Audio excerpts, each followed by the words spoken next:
Hey everybody, it's Jason Blaha here. Once again, it's time for Dadbod to Daddy training. Today was chest and triceps, something I thought about all weekend. You know, I really want to focus on developing the upper chest and shoulder girdle more and just more tricep also. And so I'm like, look, let's just go ahead and prioritize incline. I can do incline, then I can do flat. I want to get real strong at the incline. And I feel like it does so much for me. Every time I take incline out, I feel like my upper chest loses a little bit of the fullness. So I started adding it back in, and I'm like, oh, let's just keep pushing it. So I'm going to do it as a primary exercise, which means I want to work with 225. I've only got sets of 5 this time. Again, notice I have a real long range of motion on these. I use a real wide grip. So again, I'm okay with that because I think my best ever was like 9 reps or something ever with 225, and I was close to 20 pounds heavier. So I'll take this and I'm just going to build up with this. All right, I'm going to build up with this. So pretty happy with this performance. I was able to get all 3 sets of 5 considering I have been cutting. I'm down a bit of weight. I'm going to continue to cut, but I'm going to work these weak areas. I'm going to prioritize it because again, it's not like my bench is going to go down. If I'm still flat benching hard, even if I focus on incline tends to improve my flat bench anyways, particularly because it really helps my weak link where I struggle, where I stick. So why not? I want to build these up to sets of 10, right? What I'd love to do is get 3 sets of 10 with 225 on the incline. Now that I'd be real happy with. But again, it was harder, so I was more fatigued. So when I got into benching, it felt good. I'm like, let's just work with 225. I'm sure I can get 10 plus reps on everything. So I got 12 reps on the first set. But my chest was lit after that. I couldn't even get 10, so I got like 8 or 9 on the next 2 sets after this. Again, noting I'm going flat back, very soft touch and go. So again, this makes it actually pretty difficult because I'm not doing any bounce. I'm maintaining tightness and just barely softly touching my chest with controlled eccentrics. My chest was just destroyed. My whole upper chest was pretty lit up already from the incline. So even doing this, because normally I've been doing like sets at 10 with 245 for the flat bench starting with it, but again, doing it as a second exercise after incline, it was just harder. But I still feel like I've got a great chest workout here. Like even this really hit my chest hard. Hit my chest super hard, particularly just because it was already fatigued from the incline and the way that I'm benching here. Notice I'm using no leg drive, no arch. Okay, very soft touch and keeping that grip real wide. That gives me a tremendous chest burn, right, doing it this way. So again, worth noting the training style here. Now the thing that really frustrated me, I went and did decline again today, and I'm just like, I like decline. Decline feels so good in my chest, but it was a struggle to get up and down because I don't have a dedicated decline bench. I have to use that adjustable. It sucks. It sucks trying to get back out of the position without the little leg pieces that you can lock in. If I had a dedicated decline bench and maybe a spotter, I love decline. I program it for a lot of my clients, quite a few of my clients. Not all of them, I'd say maybe 20-25% of my clients have a decline, or they do decline with dumbbells. And for people to say, why don't you do that? Because the same thing, it's like I still struggle to get out of it. I actually hit my head and scraped it on one of these getting back out of the position. It's the lack of the leg lock-ins.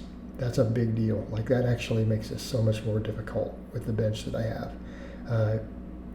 And the same thing, I got to the last set and I guess I slid further down, so it was tapping the safety arms, even though they were set pretty similar to where they were on the first 2 sets. Now, it still felt good, but that's the thing also, even though this is a shorter range of motion, I was struggling with 6s by this time because, again, other fatigue.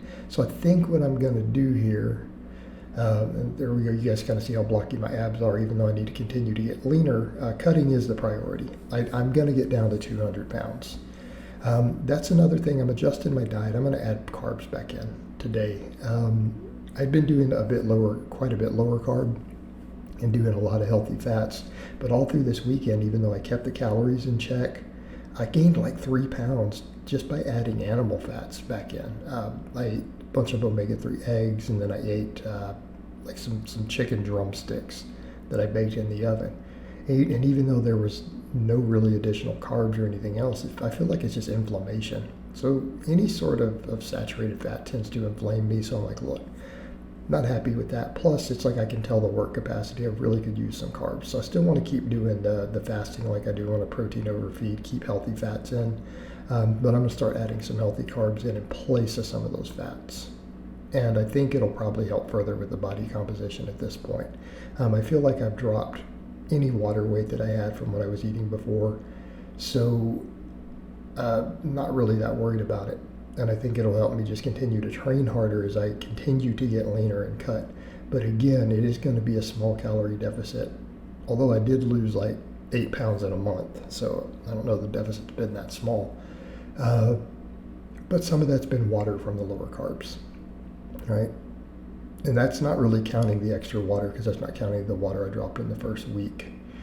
So, but it's up like 3 now. So I think what I'm going to do is just work carbs back in, and I think it'll help with some of that. It'll bring cortisol back down, give me better training response, and just keep rolling with it. The other thing I'm doing here, and so on the decline, by the way, I'm going to replace it with reverse grip.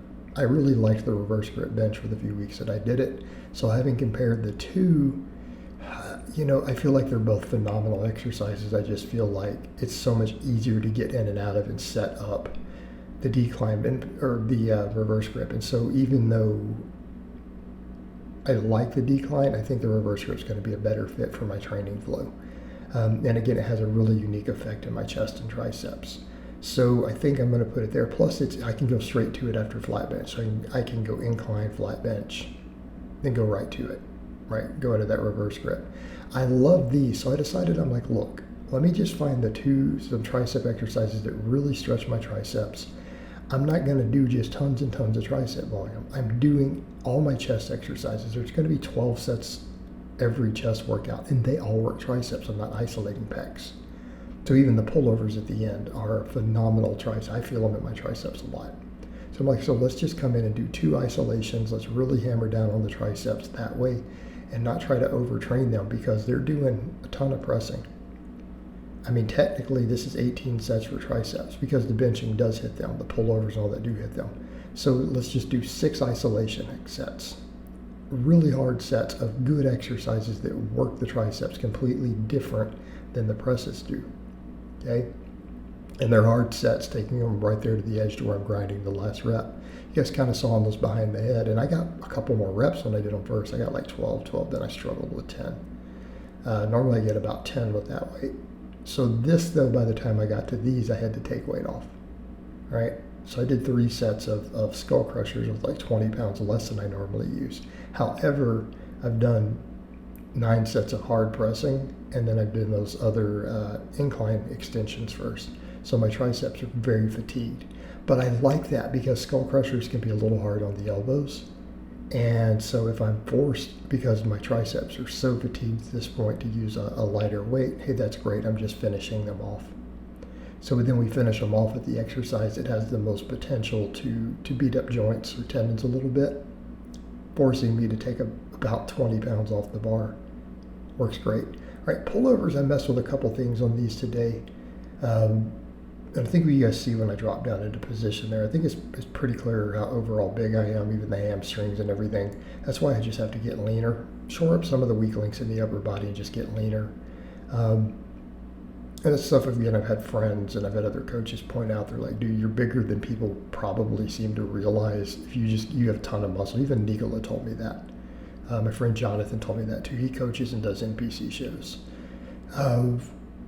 They're like, you have a ton of muscle. Just get leaner. Just get leaner. Your stuff will blow up. Just get real lean. And so that's what I'm going to do. Just going to keep cutting. And, people ask how long. I'm going to do it indefinitely, right? Until I get the growth that I want on all my social media, I'm going to keep cutting. We're going to tighten that loose skin up. I'm going to trim that waistline down.